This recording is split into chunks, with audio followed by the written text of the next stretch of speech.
Tell that to this guy.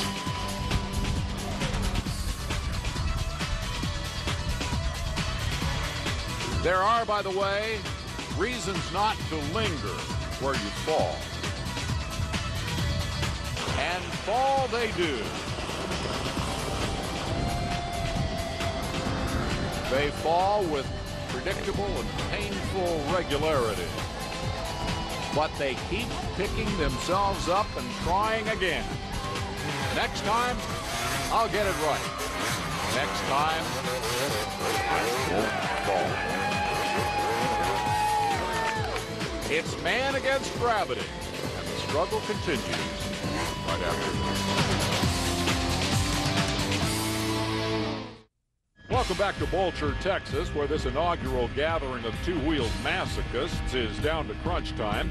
American Mike Lafferty continues his relentless pursuit of this man, race leader, 2005 World Enduro and ISDE champion David Knight, who makes the hard work look so easy.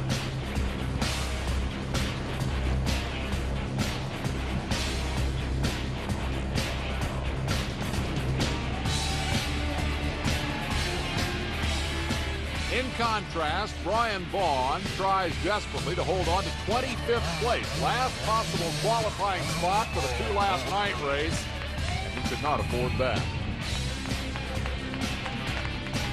It takes a special kind of willpower to keep getting up. If you don't finish lap 2 within an hour of the leader, you're out of the race. But to finish lap 2 at all is an accomplishment. I wanted to quit so bad, man. I was thinking so bad about throwing that white tail in. I was beat, man. That's it. Load in the chin. What's that? I'm done? Gonna hurt. Yeah, it does. Pretty tough out there? Yeah, it's pretty tough. I had smashed a radiator in the first round and had to run back to the pit and change it out, so I lost probably about 15, 20 positions there. It was a 10 on a 10 scale. It was the hardest track I've ever ridden. I've been riding for 20 years and pretty much all over, everywhere. And it was the hardest track I've ever rode. It was awesome, though. It's a great learning experience. For Lafferty, meanwhile, the game has changed. There's no chance to catch Knight, to challenge him, perhaps pass him, serve him notice that he has a fight on his hands. The key now is to avoid mistakes.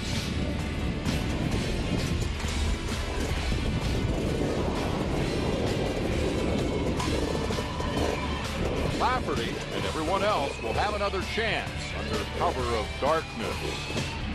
The Brit, known as Nighter, headed for the pits. The quicker he gets there, the quicker he starts a 2-hour rest break. Back at Texas Stadium, 4th and 5th place, right together. 4th belongs to David Camo. Remember him, the guy who got that helpful little assist earlier at the waterfall?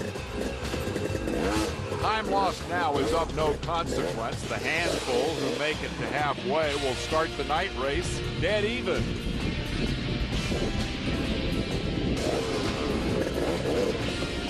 At this point, saving energy is what matters most. The nice ride for Nathan Canny, who's coming off a career best second place GNCC finish at Unadilla, New York.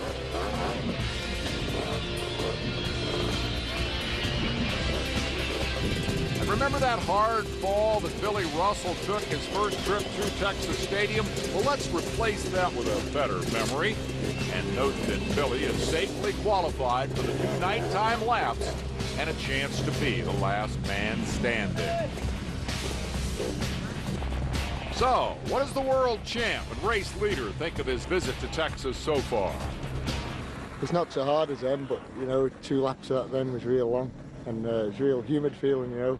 It's real difficult to breathe. So, another 2 laps is going to be made.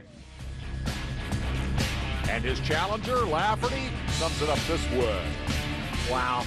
It's pretty cool, though. You know, it's just, I haven't raced yet. It seems like I got off to a half-decent, not a real good start. I got kind of hung up on the first little bomb thing, and then I got into some briars and got my kill switch taken off there. And that stopped the bike pretty good, and I figured that out.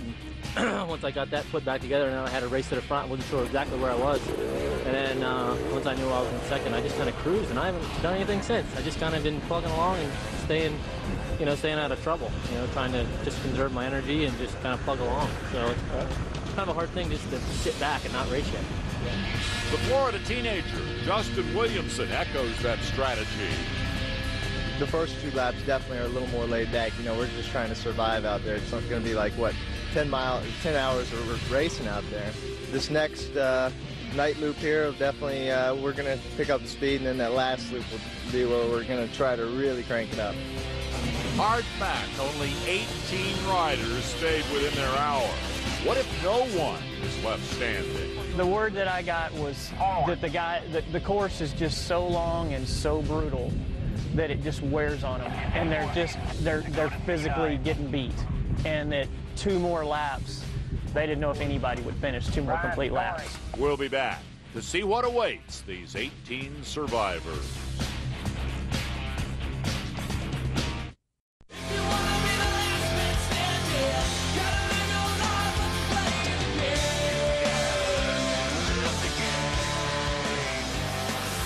Midway through Last Man Standing, survivors continue to arrive.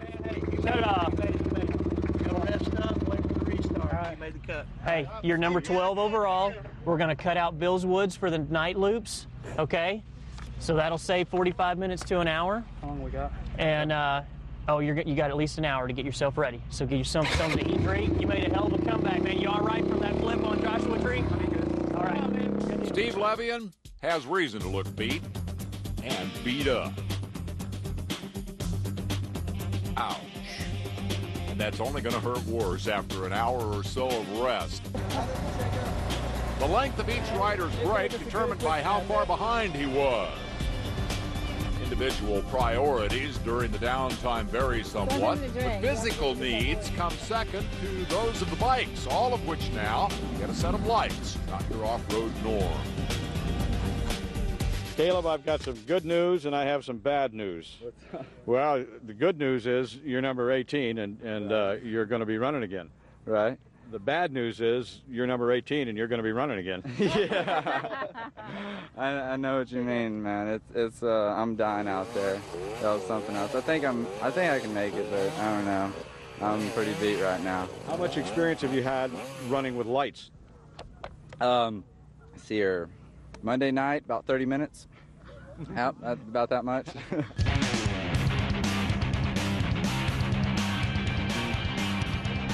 As the Texas sun sets, this unusual competition takes on a whole new dimension. It's now an 18-rider night race. Note the different choices in helmet lighting, from fairly elaborate to none at all. Having passed the brutal 80-mile preliminary test, one of these will be the last man standing. And the rules of the game have changed. We've shortened down the third and the fourth lap for you.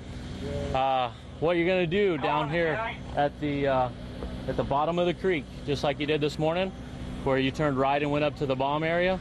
It's marked. There's people standing there. You're going to turn left. Pick up the night arrows. Night arrows are black backgrounds with white arrows on them.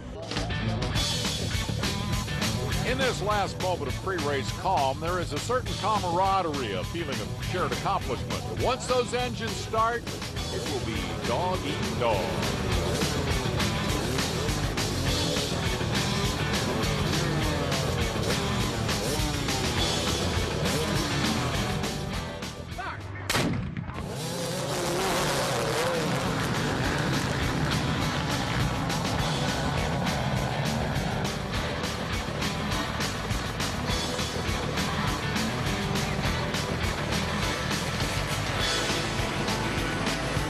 Remember that talk about picking a good line for the bomb run? Well, the definition of a good line obviously varies. A good start, though, is critical because all 18 riders know what kind of bottlenecks will develop at the major obstacles. Those areas have been brightly lit to benefit racers, spectators, and TV cameras. Surprise! David Knight is first to Texas Stadium, now ridden in reverse. That intimidating drop-off, now a slippery and treacherous uphill. You know that's going to be a problem, and it doesn't take long to develop.